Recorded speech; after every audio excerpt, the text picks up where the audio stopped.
Imagine a high-profile federal commander, the very face of an administration's most aggressive policies, suddenly disappearing from the public eye amidst a firestorm of controversy. That's precisely what happened to Greg Bovino in January 2026. This isn't just about one man, it's about the shocking truth behind power, accountability, and the opaque world of federal agencies. The stakes couldn't be higher. 2 American citizens dead, federal agents under unprecedented scrutiny, and a nation demanding answers.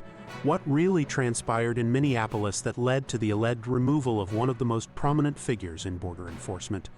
Was he fired, demoted, or was something far more complex at play? We're going to pull back the curtain on the conflicting reports, the political maneuvering, and the hidden forces that shaped this critical moment in American immigration policy. You're about to discover the untold story that mainstream media struggled to fully unravel, revealing the true cost of unchecked authority and the desperate scramble to control a narrative spiraling out of control. This isn't just news. It's a critical look at the mechanisms of power when they collide with public outrage. You know, people often ask how this channel puts out content like this so consistently. And honestly, I'm not doing the heavy lifting manually. I'm using Helios. It's the AI engine we built to handle the impossible parts of creation. It is literally the power behind what you just watched. If you want that kind of speed and quality at your fingertips, don't just watch AI build the future, start building it yourself. Helios is finally open to the public. Check the link in the description and go bring the heat. Before the Minneapolis crisis, Greg Bovino was already a name synonymous with the Trump administration's hardline stance on immigration. As Commander-at-Large of the Border Patrol since 2025, he had become a highly visible and often controversial figure, leading aggressive operations across major American cities like Los Angeles, Chicago, Charlotte, and New Orleans.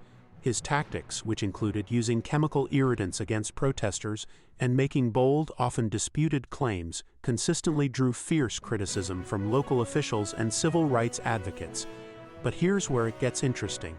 The situation escalated dramatically in January 2026 in Minneapolis. The city became a flashpoint after 2 American citizens, Renee Good and Alex Preddy, were fatally shot by federal agents during immigration enforcement operations. Bovino's response to the Alex Preddy shooting, in particular, ignited a firestorm.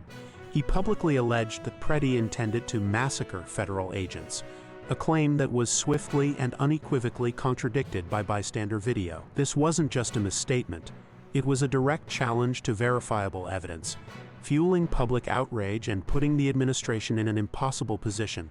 The question quickly became, how could such a high-ranking official make such a demonstrably false claim, and what would be the consequences? The fallout from Bovino's statements and the Minneapolis shootings was immediate and intense. As protests erupted and scrutiny mounted, major news outlets began reporting on a significant shift. On January 26, 2026, the Atlantic, CBS News, and others broke the story. Greg Bovino was reportedly removed from his commander-at-large position and would be reassigned to his former post in El Centro, California. This move was widely interpreted as a demotion, with some reports even suggesting he was expected to retire soon.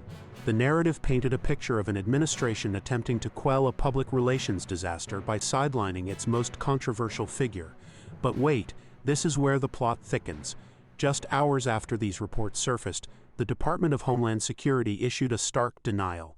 DHS Assistant Secretary Tricia McLaughlin explicitly stated on X that Chief Gregory Bovino has not been relieved of his duties, and affirmed he remained a key part of the president's team. This created a direct contradiction, leaving the public to wonder who was telling the truth. Was it a genuine denial, or an attempt to save face and manage the optics of a forced removal? The confusion only deepened the mystery surrounding Bovino's true status. The official denial from DHS only intensified speculation, highlighting the internal struggle within the Trump administration to control the narrative. While DHS publicly maintained Bovino's position, other actions suggested a different reality. CNN reported that Bovino's departure from Minneapolis was a mutual decision, driven by deep frustration from administration officials over his handling of the Preddy shooting aftermath. Furthermore, his access to social media accounts was reportedly revoked, a telling sign of an attempt to silence a public figure. And that's not even the craziest part. President Trump himself announced a significant leadership change. Border czar Tom Homan would be dispatched to Minneapolis to manage ICE operations and serve as the main point of contact.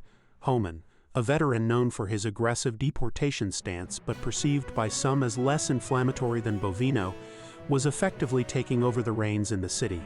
This move, while not explicitly a firing, undeniably sidelined Bovino from the most critical and visible operation he was leading. It signaled a clear shift in strategy, suggesting that even if not officially fired, Bovino's role had been significantly curtailed due to the mounting pressure and his controversial conduct.